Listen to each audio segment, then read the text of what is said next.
बिस्मिल्लाहिर्रहमानिर्रहीम। जब से महकमा एक्साइज के डीजी मसूद उल हक गए हैं उसके बाद तो महकमा एक्साइज का काम ही ठप हो गया है। लेकिन सवाल ये पैदा होता है कि जब वो डीजी मौजूद थे तब जो महकमा एक्साइज के अंदर क्या काम जारी था। आज हम अपने सीनियर तज्ज़िया निगारों से बात करेंगे कि महकमा एक्साइज जो एक टेक्निकल डिपार्टमेंट है वो कर क्या रहा है। साइलिन धक्के खा रहे हैं, अरबों रुपए उन्होंने नंबर प्लेट्स और कार्ड की मद में वसूल कर लिए हैं, शहरियों से मकरूज हो गया। आसिम साहब डिपार्टमेंट क्या कहेंगे इस हवाले से? रिलीफ ही कोई नहीं। रहमानिर्रहीम।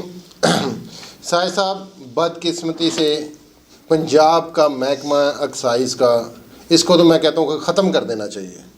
जितनी लूट मार इस महकमे में इन लोगों ने की हुई है तमाम तर डिपार्टमेंट में, उतनी मेरा ख्याल कहीं भी नहीं है। इमरान खान साहब कहते हैं कि मैं करप्शन ख़त्म कर दूंगा। खान साहब आके आप देखें तो सही कि आपके एक एक्साइज के महकमे में वो आदमी उतना टैक्स नहीं इकट्ठा होता जितना उसके एक एक मुलाजम को हर माह हर साल इकट्ठा होता है, मंथली की मद में मिलता है। बदकिस्मती से आपकी मोटर ब्रांच देख लें कि 50% रजिस्ट्रेशन यहाँ से इस्लामाबाद मूव हो गई हैं। वो जाते हैं, वजह क्या है? उसकी वजह है, एक तो सर उसका पेमेंट उसकी शेड्यूल चलान का कम है। पंजाब के वजह से विद होल्डिंग उतना ही है, लेकिन वो वैसे उसकी एवरेज जो सी परसेंटेज है वो कम है इनवॉइस के ऊपर। दूसरी चीज़ है, यहाँ लोगों को ना नंबर प्लेट मिलती है ना उसकी डॉक्यूमेंट्स मिलते हैं। एक एक साल वो एक्साइज का चक्कर लगाते रहते हैं, फिर एंड पे जाके उनकी किसी ना किसी टाउट से डील होती है कि 5,000 दे दो तो नंबर प्लेट ले लो, 10,000 दे लो तो कागज़ ले लो। पूरे का पूरा आवा वो रजिस्ट्रेशन हो जाए, वो अल्कोहल हो जाए, वो प्रॉपर्टी टैक्स हो जाए। प्रॉपर्टी टैक्स में ऐसा माफिया बैठा है, इतनी दाढ़ियों वाले साहब ऐसे ही जो आगे पहले लोगों को डराते हैं, उनके आगे 10-10 लाख का चलान रखते हैं, दूसरे दिन वो 2 लाख का होता है, 2 लाख वो ले जाते हैं। गजनफर अमान साहब की खबर लेकर आए हैं, वो कह रहे हैं कि डीजी एक्साइज की सीट जो है वो बिकती है। ये अब जो नई बीबी आई हैं एक्साइज में डीजी, और कितने पैसों में इनकी डील हुई है, कोई खबर तो अंदर की निकालें जरा। मैं आपको बताता हूँ जी, साजिद साहब वाले बहुत शुक्रिया। मैं अभी मतलब एक्साइज बड़े अफसरान के साथ एक मीटिंग हुई है तो मैं उसमें शरीक था, क्योंकि कल हमने एक रिपोर्ट चलाई अपने टीवी पे, तो वो बड़ी डिस्कस हुई है। तो उन्होंने मुझे स्पेशली बुलाया कि जी आके हमारे साथ बैठ के बात करें। तो मुझे वहाँ सुन के बड़ा अफसोस हुआ कि डीजी जो साहबा हैं, जो साला सही साहबा हैं, वो वाज़े डीसी लाहौर भी रही हैं। तो मेरा बड़ा एतमाद था उनके तर्ज़ हुकूमत पे और उनके डीजीएम अफसर होने पे, डीएमडी अफसर होने पे। लेकिन अफसोस हुआ कि साले सईद के नाम पे जो लूट मार की जा रही है एडमिनिस्ट्रेशन लेवल पे, इंतज़ामी लेवल पे, उसमें 4 नाम बड़े हैं जी। नंबर 1 वहाँ पे गए हैं आसम सलीम साहब, जो यहाँ पे लाहौर में डीसी के पीए हुए करते थे। अब उनको जो है डीजी हेडक्वार्टर लगाने की कोशिश हो रही है। दूसरा वहाँ पे हैं फैसल शफीक साहब, जो वहाँ पे कंप्यूटर सेक्शन के इंचार्ज हैं ओवरऑल पूरे पंजाब के।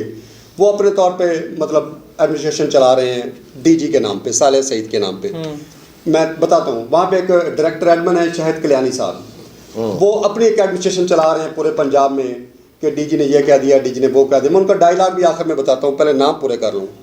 उनमें एक उनका जो पीए है, सखावत है शायद उसका नाम, वो अपनी जगह पे एडमिनिस्ट्रेशन चला रहा है और पूरे पंजाब में उन्होंने एक मैसेज दिया हुआ है कि किसी को जिक्र नहीं करना तो किसी को करने का खबर ना होए।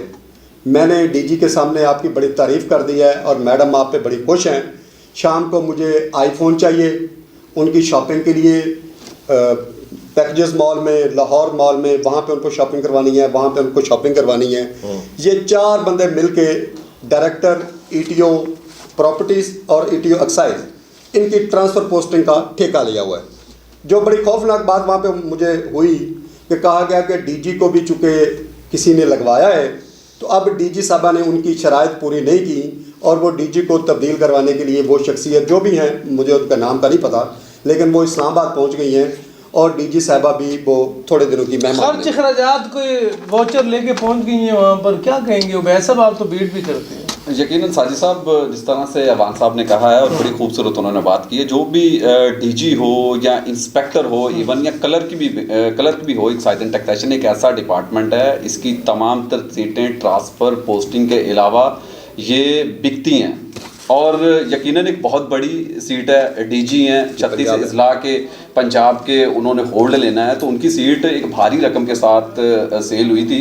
और अब जो कि आपको पता है कि एक्साइज एंड टैक्सेशन का रेवेन्यू, इसको सोने की चिड़िया कहा जाता है, और अरबों रुपए इससे हर साल टैक्स इकट्ठा किया जाता है। वो एक्साइज की मद में किया जाता है, रजिस्ट्रेशन की मद में किया जाता है, प्रॉपर्टी की मद में किया जाता है, और प्रोफेशनल टैक्स की मद में किया जाता है। और इसका जो टैक्स है वो रेवेन्यू डीजी साले सईद के आने के बाद काफी कम हो चुका था, और ये इंतहाई टेक्निकल डिपार्टमेंट है। कुछ उनको इसकी समझ ना आने के बाइस अब दोबारा से जो मुतालबा किया जा रहा था कि मसूद उल हक साहब 20वें ग्रेड के अफसर हैं या 18वें ग्रेड के अफसर हैं, और महकमा एक्साइज के अंदर बहुत सारे ऐसे अफसरान अभी मौजूद हैं जो उस बारी का इंतजार कर रहे हैं कि वो भी इन फ्यूचर कभी डीजी की सीट के ऊपर आएंगे। और उन्होंने वाज़े इनकार कर दिया था कि वो साले सईद के तमाशा है, नाज़रीन तमाशा है, लगा हुआ है। मैं थोड़ा सा ऐड करूंगा। मैं आपसे पहले जरा आसिम अमीन साहब की राय लेना। आप बड़े इमरान खान के सपोर्टर हैं, ये सारी खबरें जो आपके दाएं बाएं तज्ज़िया निगार दे रहे हैं, बिक रही हैं सीटें, वो इस्लामाबाद पहुंच गई, आप बड़े सपोर्ट करते हैं खान साहब। ये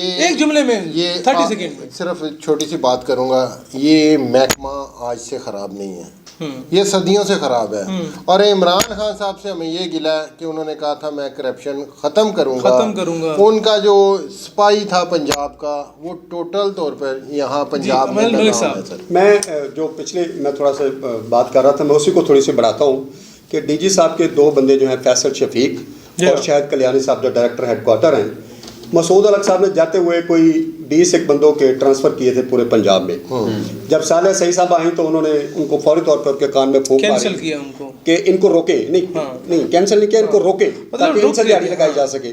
वो हफ्ता 10 दिन डबल दिहाड़ी लग गई है, मसूद अल हक पहले ला गए, फिर साले सईद ने लानी। अच्छा, मतलब वो साले सही साहब को दिहाड़ी नहीं लग सकी, नहीं लग सकी, मजबूरन उनको वो ट्रांसफरें कंटिन्यू करनी पड़ी। अब सूरत हाल ये है कि साले सही साहब से तमाम जो डीजी के इख्तियारात हैं, फंड्स के, प्लान के, को बड़े बड़े जो मंसूबे हैं एक्साइज के हवाले से, वो उनसे लेके मसूद अल हक साहब को वापस दे दिए गए हैं, क्योंकि मसूद अल हक साहब ग्रेड 20 के हैं, एक्सपीरियंस भी हैं। तो सेक्रेटरी साहब ने उनको अपने सेक्रेटेरिएट में जगह दी है, और मसूद अल हक साहब का आपको कहा है कि वो सीएम की मीटिंग हो, गवर्नर की हो या वज़ीर आज़म की, जो भी मीटिंग होगी वो मसूद अल हक साहब डील करेंगे। सालिया सईद बतौर डीजी सिर्फ बस वो ट्रांसफर सिग्नेचर करेंगे। ये भी खबर हमारे नाज़रीन को दे दें कि मसूद उल हक साहब अब किस पोस्ट के ऊपर, क्योंकि डीजी तो साले सईद ही रहेंगी। सेक्रेटरी हेडक्वार्टर के मैंने सुना है कि सेक्रेटरी हेडक्वार्टर की एक नई सीट उन्होंने क्रिएट करने की कोशिश कर रहे हैं। सेक्रेटरी हेडक्वार्टर के उनको इख्तियार दे दिए गए on behalf of the secretary. Project सारे जो है वो मसूद उल हक साहब देखेंगे। सालिया सईद को सिर्फ वो डाक खाने की सूरत में इस्तेमाल किया जाएगा। सही कहा गजन फरमान साहब ने, बिल्कुल जो है इसको समअप किया इस सारी बात को। मिनिस्टर एक्साइज हाफिज मुमताज़ साहब बड़ी देर से कोशिश कर रहे थे कि मसूद उल हक को वापस लाया जा सके। वापस लाना तो मुमकिन नहीं है, क्योंकि डीजी की एक्साइज की सीट बिक चुकी है या किसी बड़ी तगड़ी सिफारिश पर है। जो इन्होंने जो इशारा किया 20-25 ETOs के तबादले जो रात को 11 बजे किए गए थे, जिस दिन वो ट्रांसफ़र हुए मसूद उल हक साहब, तो उस रात वो DPC की जो है उसको रोक नहीं सकते थे, पहले ही उन्होंने दबाई हुई थी फाइल। वो प्रमोटेड हुए थे सारे AETO जो थे, वो ETOs में ये करना ही करना था। किसी न किसी ने दिहाड़ी ज़रूर लगाई है। मैं इस बात पे आपके साथ एग्री करता हूँ। अगले प्रोग्राम में एक्साइज के दोबारा हाजिर होंगे। अल्लाह निगहबान।